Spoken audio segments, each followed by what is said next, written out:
Hello दोस्तों, सभी को राधे राधे, जय श्री कृष्ण, हर हर महादेव। क्लास में आप सभी का स्वागत है। अगर आप चैनल पर नए आए हैं तो चैनल को सब्सक्राइब जरूर कीजिए, अपने दोस्तों तक शेयर कीजिए। चलते हैं सीधे क्लास की ओर। आज की क्लास में हम देखेंगे सल्तनत काल में क्या क्या महत्वपूर्ण तथ्य है उनको। सल्तनत काल में अधिकांश जो अमीर थे वे सुल्तान थे। ठीक है, जो अधिकांश अमीर सुल्तान थे वे क्या थे? तुर्क थे। सल्तनत काल के अधिकांश अमीर और सुल्तान क्या थे? तुर्क थे। भारत में पोलो खेल का प्रचलन तुर्कों द्वारा किया गया। ठीक है, भारत में पोलो का जो खेल है वो किनके द्वारा प्रचलन किया गया? ये तुर्कों द्वारा। ठीक, किनके द्वारा प्रारंभ किया गया ये प्रचलन? तुर्कों द्वारा पोलो का खेल भारत में प्रचलित हुआ। और सल्तनत काल के अधिकांश अमीर एवं सुल्तान क्या थे? तो ये तुर्क ही थे।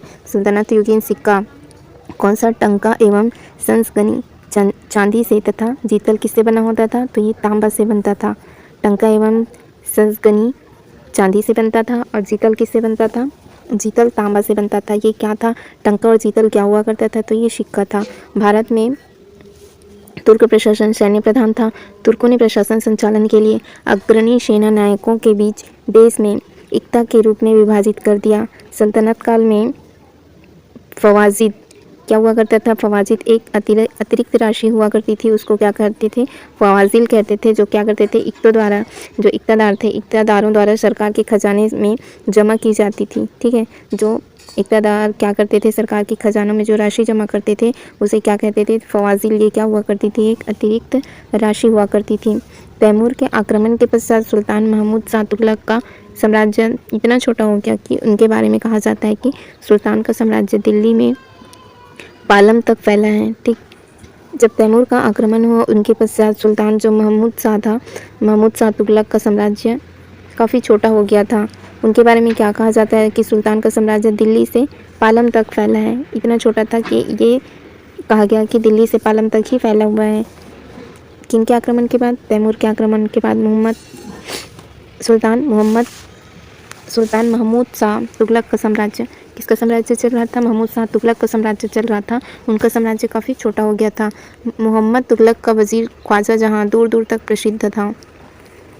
ये किनका वजीर था? ख्वाजा जहां मोहम्मद तुगलक का वजीर था। ये दूर दूर तक प्रसिद्ध हुआ। जबकि फिरोज तुगलक का जो वजीर है, कौन? खाने जहां पूर्व पूर्व पूर्व में तैलंग ब्राह्मण था। ठीक, यह 18 वर्षों तक क्या रहा? वजीर रहा। जो मोहम्मद तुगलक का वजीर कौन था? ख्वाजा था। और फिरोज तुगलक का वजीर कौन था? खाने जहां था। पूर्व में तैलंग ब्राह्मण था और 18 वर्षों तक क्या रहा? वो वजीर रहा। किसका वजीर था? फिरोज शाह तुगलक का। सल्तनत कालीन जो प्रमुख कर है वे क्या कहलाते थे? उश्र किसे कहा जाता था? तो मुसलमानों से लिया जाने वाला भूमि कर होता था, उसे क्या कहते थे? उश्र। खिराज क्या होता था? हिंदुओं पर भूमि कर साधारणतः उपज का कौन से हिस्सा लगा देते? तो 5वां भाग, उसे क्या कहा जाता था? खिराज कहा जाता था। खम्स क्या होता था? युद्ध में जो लूटी गई संपत्ति थी, ठीक है, उस पर राज्य का जो हिस्सा था उसे क्या कहते थे? खम्स। जकात क्या होता था? मुस्लिमों से लिया जाने वाला कर जो धार्मिक कार्यों हेतु व्यय किया जाता था उसे क्या कहते थे? जकात। जजिया क्या होता था? जजिया कर यह जिम्मियों अथवा गैर मुस्लिमों से वसूल किया जाता था, उसे क्या कहते थे? हम जजिया कर कहते थे। ठीक, एक बार क्या पढ़ा उनको हम रिवीजन कर लें। चैनल से जुड़े रहने के लिए चैनल को सब्सक्राइब जरूर कीजिएगा फ्रेंड्स, अपने दोस्तों तक शेयर कीजिएगा। सल्तनत काल के अधिकांश अमीर और सुल्तान क्या थे? तुर्क थे। भारत में पोलो का प्रचलन किसने प्रारंभ किया? तो ये तुर्कों ने ही प्रारंभ किया। सल्तनत युगीन जो सिक्का था कौन सा? टंका और जीतल। ये क्या होता था? सिक्का था, है ना। जीतल किससे बनता था? तांबा से। और टंका क्या होता था? चांदी से बनता था। प्रारंभ में तुर्क जो प्रशासन थी उनका सैन्य प्रधान था। तुर्कों में प्रशासन संचालन के लिए क्या होती थी? अग्रणी सेनाएं हुआ करती थी और इन सेना नायकों के बीच देश को एकता के रूप में क्या किया गया? विभाजित कर दिया गया।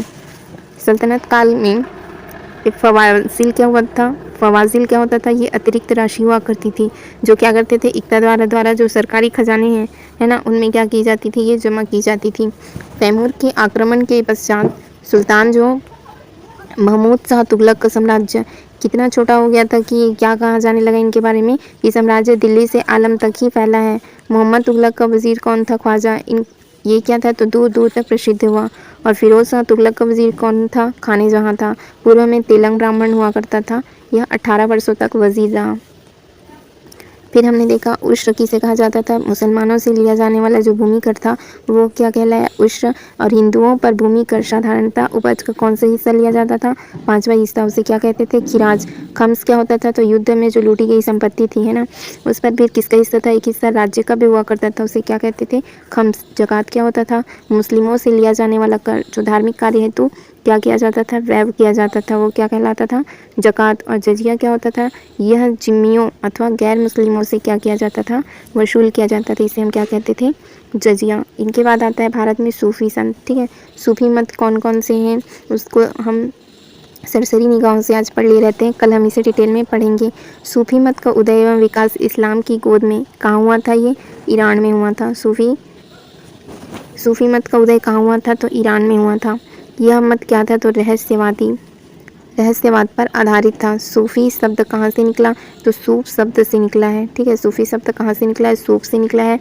12वीं सदी में सूफी मत 12 प्रमुख सिलसिलों में विभाजित हो गया था। इनमें से अनेक भारत में लोकप्रिय 4 संप्रदाय थे। एक था चिश्ती, एक था सुहरावर्दी, एक था कादरी और एक था नक्शबंदी। ठीक, सूफी शब्द का प्रचलन कहाँ से प्रारंभ हुआ, तो ये ईरान से प्रारंभ हुआ।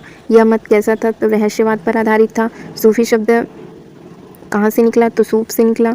12वीं सदी में सूफी मत 12 प्रमुख सिलसिले में विभाजित हो गया था। इनमें अनेक भारत आए थे। ठीक है, भारत में जो लोकप्रिय हुए वे कौन हुए, तो 4 ही हुए। कौन थे, चिश्ती थे, सुहरावर्दी थे, कादरी थे और नक्शबंदी थे। फिर हमारा आता है चिश्ती सिलसिला। चिश्ती सिलसिले की स्थापना किसने की, तो ख्वाजा अब्दुल चिश्ती ने हेरात में की थी। कहाँ की थी, हेरात में। किसने की थी, ख्वाजा अब्दुल चिश्ती ने की थी।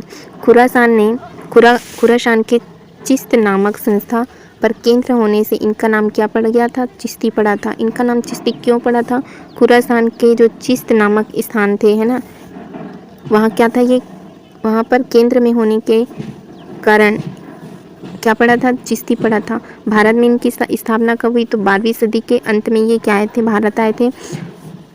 मोइनुद्दीन चिश्ती गरीब नवाज ने की। ठीक है, मोइनुद्दीन चिश्ती को क्या कहा जाता था, इसे गरीब नवाज के नाम से भी जाना जाता था। अजमेर में इनका केंद्र 1235 ईस्वी में क्या हो गई थी, इनकी मृत्यु हो गई थी। इनका केंद्र कहाँ था, अजमेर में था। उनकी दरगाह अजमेर में है, जो अजमेर शरीफ के नाम से भी जाना जाता है। ठीक, जो चिश्ती सिलसिला है, ख्वाजा अब्दुल चिश्ती ने कहाँ प्रारंभ की थी, हेरात में। और खुरासान के चिश्त नामक स्थान पर केंद्र होने से इसका नाम क्या पड़ा, तो चिश्ती पड़ा। भारत में इसकी स्थापना 12वीं सदी के अंत में हुआ। ठीक है, अंत में ही आए। और मोइनुद्दीन चिश्ती गरीब नवाज ने की थी है ना, और अजमेर उनका क्या था, केंद्र था। 1235 में क्या हो जाती है, इनकी मृत्यु हो गई। उनकी दरगाह कहाँ मिलेगी आपको, अजमेर में। अजमेर शरीफ के नाम से भी इसे जाना जाता है। आज की क्लास यहीं तक रखते हैं, नेक्स्ट क्लास में हम इसे कल से कंटिन्यू करेंगे। ठीक है दोस्तों, आज का वीडियो यहीं तक रखते हैं। वीडियो देखने के लिए आपका बहुत बहुत धन्यवाद। Thank you friends, thank you all.